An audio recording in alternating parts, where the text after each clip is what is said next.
boys and girls. I just came in off of days off. I had committed to working for Memorial Day weekend, so happy Memorial Day. And expecting to make some good money. Got a good load. I was so happy. And then I get near Colorado Springs to go pick up this load. And my wheels are just spinning and not going anywhere. I get out, my airbags are popped all the way up, so I dump them, and then I undo the suspension dump, and then what happens, it levels out just fine, and I think we're good. I think maybe it's just like a fluke or something. No, it's weird when it gets to the point when it's like not messed up enough to where you can recreate the issue. So you're like, I don't know what to do because I can't even recreate the problem. Well then, I go up another little while, happens again. So I pull over, do the same thing. It levels out, it stops, and I sprayed some oil on the valve. Maybe it's just off to one side or something, the leveler arm, you know. But basically, long story short, it continues to get worse, and now it's to the point where even just sitting there idling, I can dump it all I want, and then I could dump it all I want, and then undo the dump, undo the switch, and hold on, it'll turn around and do the same damn thing. It even just idling. So that's what I got going on. So I had to turn around and go start limping it home. And what I'm doing is I'm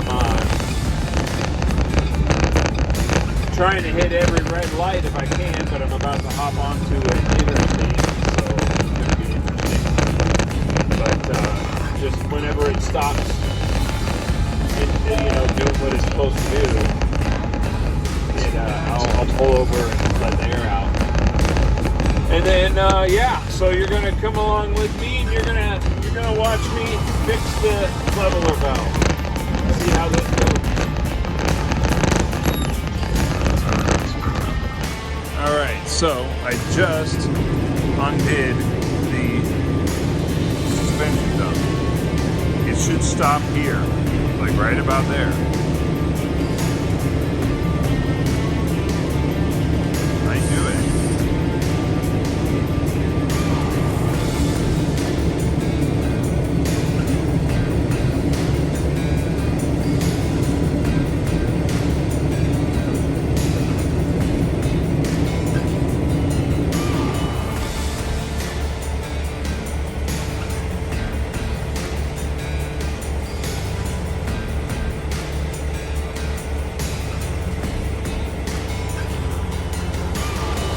I mean, that's overextended for sure, but that's not what it was doing earlier. I think it's just very slowly still creeping its way up. Yeah.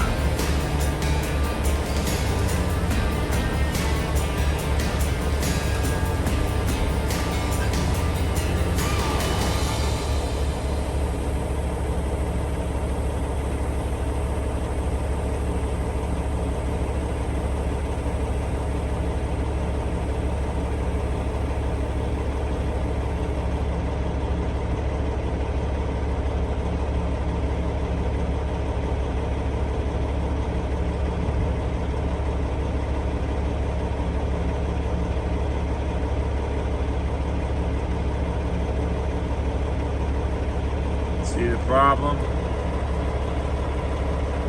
So this could eventually overextend and pop right off.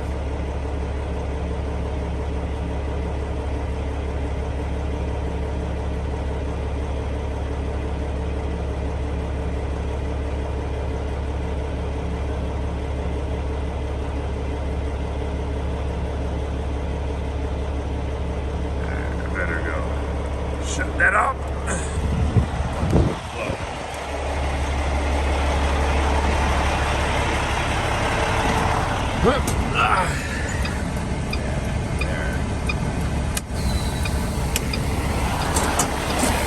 here we go.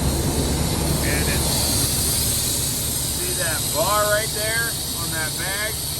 That bar is supposed to be 90 degrees with this bar. That one and this one, 90 degrees. And then this valve up at the top there lets air out to keep it from doing what it's doing. So it obviously is not doing that.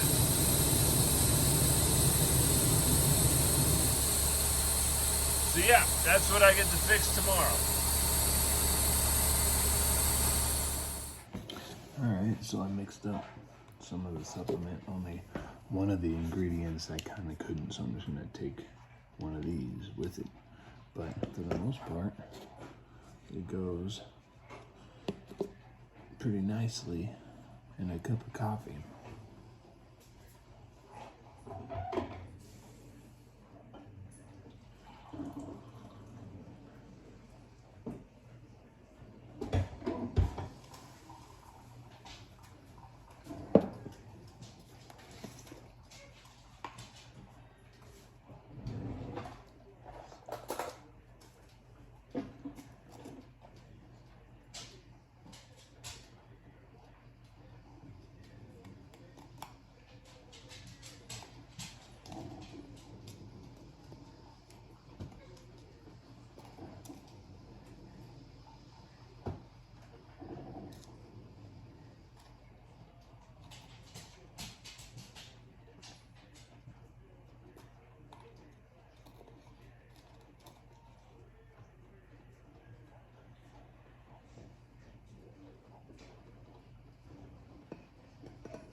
All right, so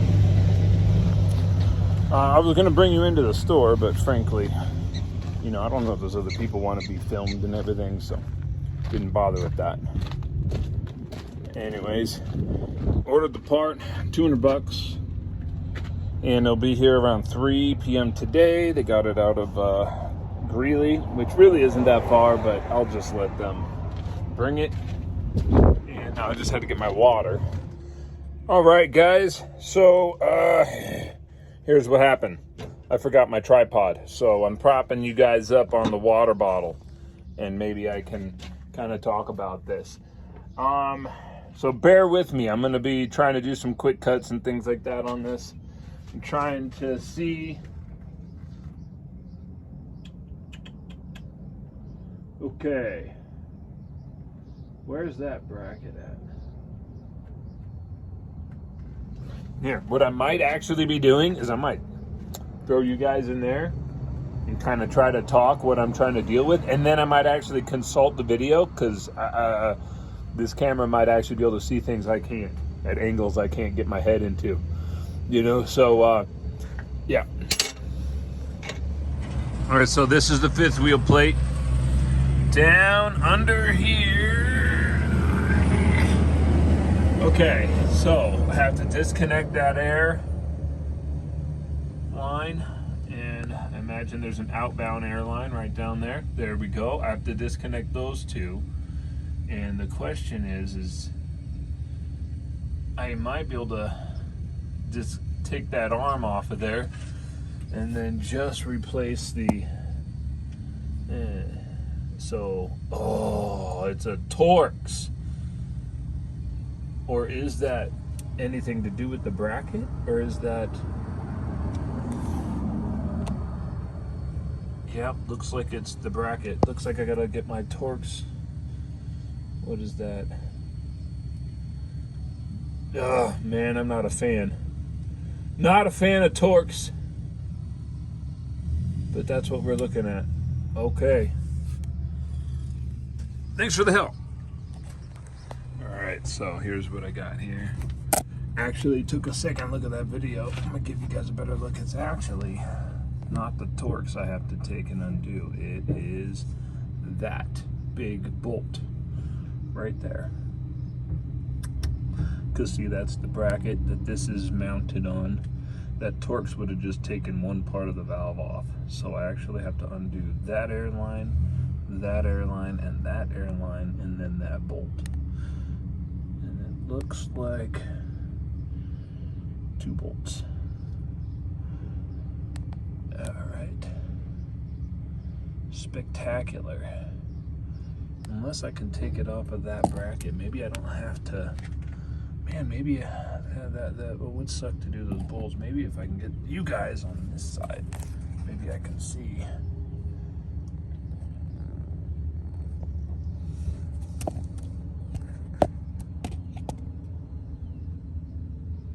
Looks like there's a couple of oh, does this slide?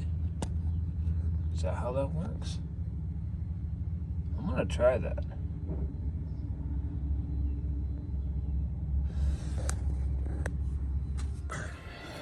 Okay guys, so see here, fortunately, I don't know why this doesn't happen a lot more, but like they have these set to where when you get the nut on there, you don't have to have a wrench or a vice grip on the other side. It will work, which is fortunate because it's here, and then the 5th wheel plate is up here, the frame is about there, and the bracket it's on comes down here.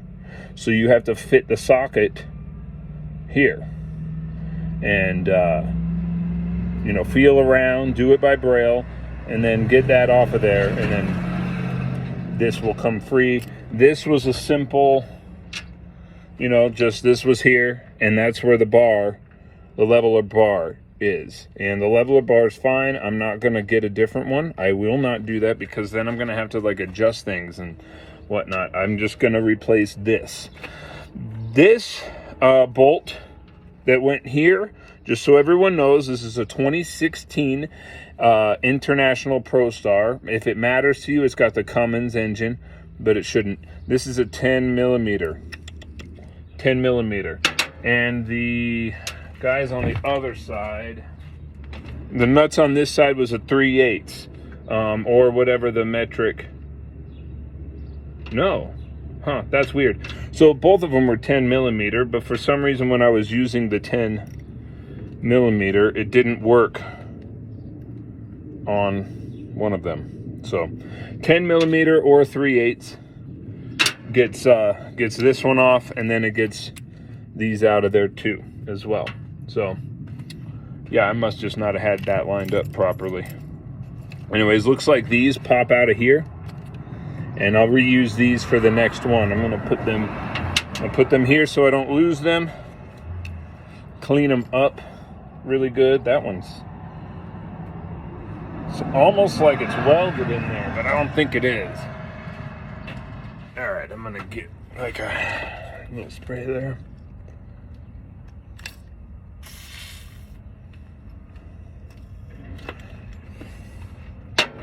And no, it's not a hammer.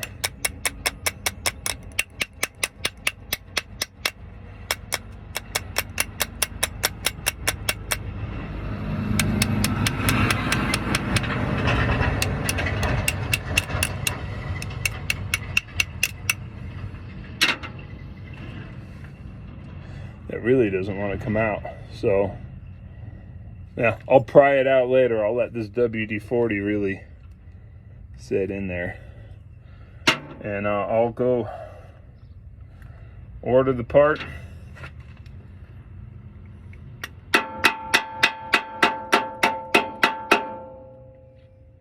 Damn, that's really in there.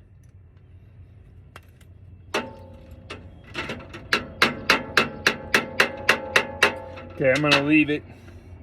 I'm gonna go order the part, let that do its thing. Hopefully that'll pop out easier, or maybe I can pry it out. I don't want to damage the threads. Don't mess that up by hammering stuff. So I'll probably put the nut back on there, hammer that as soon as I get the new part. I don't want to break this because you never know when you're not going to be able to get the part, and then you have to find a way to rebuild this, which I can take a Torx there and a Torx there and probably can get in there and start messing with these actuators and stuff. So but I'm gonna try just replacing this. Yep, see you at the store. Unpopular opinion. Dudes doing thirst traps on the internet. It's the least manly thing I've ever seen. All right, guys, so here's the new part. And it doesn't look like I have to actually use many components off, and if any, off of the old part. In fact, the old part's in the truck. We'll see if my pickup truck, see if I even have to go get it. So this on the other part is like that. Other than that, this is exactly the same. And I think that it'll still be fine. I might not use this line again unless there's a quick connect up here, then in which case I'll probably use it. But it actually came with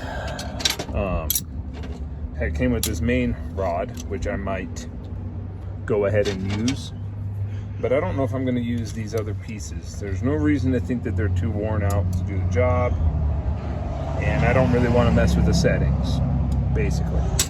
But we'll see. Maybe I will. If it looks easy, I'll probably do it. And let's see. The bag here, it's got extra elbow quick connects, 90 degrees.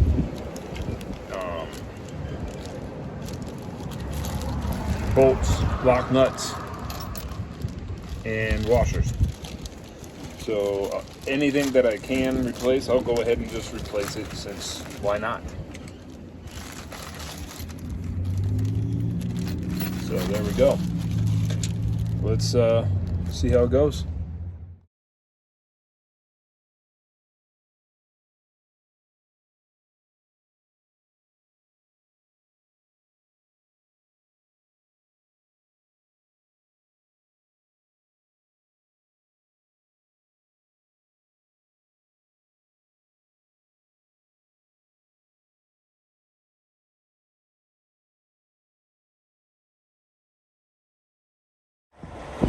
Alright, so here's what's up. Sorry about the wind.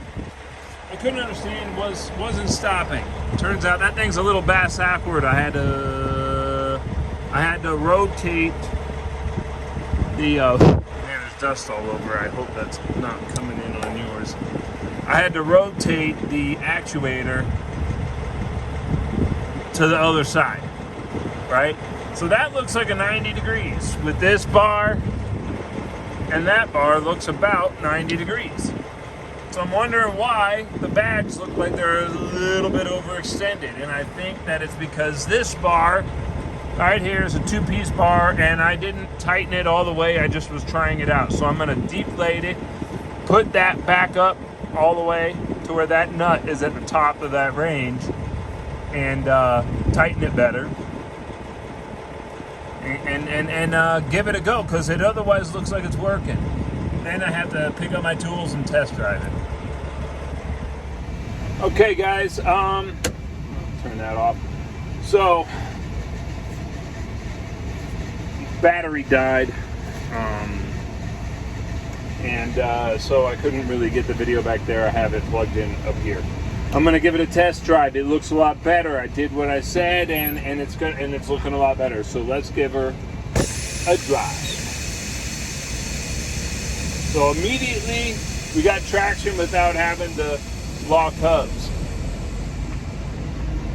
and it's pretty normal for me to lose a little bit right there. My parking spot, so I'm pretty used to it. The question isn't just, is it gonna fill up and then stop? The other question is it gonna not fill all the way up as you hit bumps and stuff? So we're gonna give it a,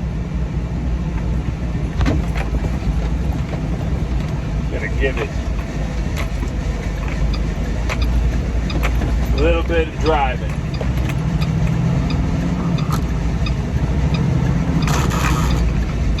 And I'm looking in the mirror. So one of the things that I noticed before when I was having the problem was I could look in the mirror and I could see the top of my mud flap hanger. And you're not supposed to be able to see that. I hear valves, going, because that means they're letting air out as the pressure builds too high. So that's a good sign.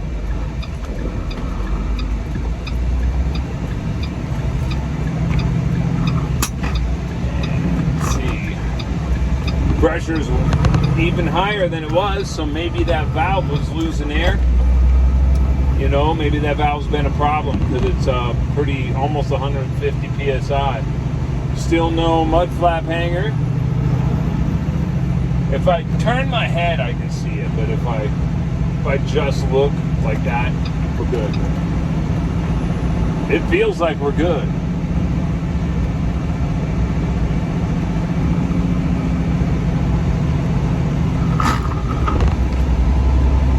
Yep, good traction. Already way more than the distance that it was having problems at. So I'm gonna turn it around.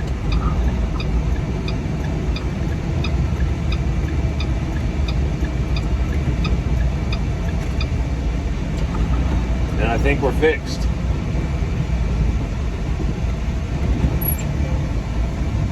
See you at the spot. All right, so I can't really show you the bags. I tried to just now and the phone died. Or I do a lot of these videos off of my phone. I do have cameras, but a lot of times I'm just doing it off my phone because things pop up and that's what's on the go with me. If you want to see, like if you wonder why there's not a lot of high quality truck driver YouTubes, that's why. It's incredibly hard to do this job and film it. It's incredibly hard to do this job anyways. Speaking of incredibly hard to do the job, the supplement, I wanted to talk about the supplement that I'm creating. I'm going to create a whole line of supplements from the active truck driver perspective. What do I mean by active truck driver? Well, for one, I tend to unload my own freight. For two, I'm just an athletic kind of guy to begin with. And I like doing outdoorsy things. And that's a growing trend in the trucking industry. But should we bring a whole line of supplements in the truck with us? No, it's kind of hard to fit everything in here, you know. So I decided if I had one supplement, what would it be? And it was basically a combination of ingredients I've been using. And I'll get you a whole list on the website I'm putting together. But basically, we're looking at a couple of ingredients for cognitive function and focus. So nootropics for that purpose. A couple of ingredients for handling stress, adaptogenic ingredients that help you handle stress because our job is very stressful.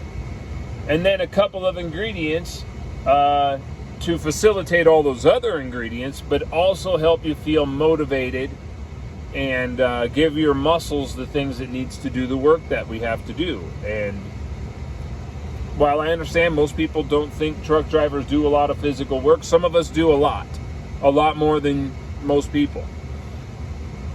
And some of us don't necessarily do that kind of work, but they want to keep in good shape. So it's good to have something with a couple of pre-workout ingredients like L-citrulline for blood flow, help you get another couple of reps, get you a little bit of a pump. Not really great pump ingredients, but like a great pump ingredient, but not like you're going to get a sick pump, but it'll give you just a little more to work with. Allergies and dust, man. And some L-tyrosine and some B6, P5P to get that motivation going, you know, things like that. So I put it all into one. And I have very few ingredients because I want only to be efficacious doses of it. No like 2% your daily value. We're talking whole grams here, okay? That's what this supplement's about. I'm going to call it a pre-work supplement, I think. Certainly it'll have on the label a daily supplement for truck drivers, for drivers.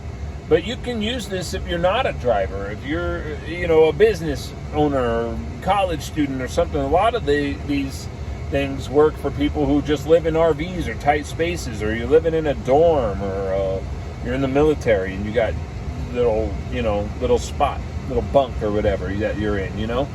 So keep in mind that while it's designed for the truck driver, it's not just for the truck driver. And that's what this is for. This will be for cognitive function, alertness, other than stimulants. So this will work in conjunction with your caffeine sources. So if you like coffee, drink your coffee, take this supplement with it, okay? If you don't want coffee, if you like a Monster drink, I'm not a fan, but if that's your caffeine source, drink that, take this supplement. You know what I'm saying?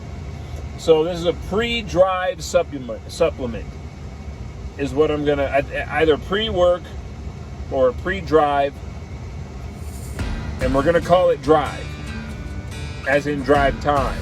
Might have to say hassle-free drive or drive by hassle-free. We'll have to say that. But I just wanted to touch on this because what we're having now is I found a supplier or a manufacturer, and I just put in the order for the flavor and the test dose, a test tub of it. I just put in the order.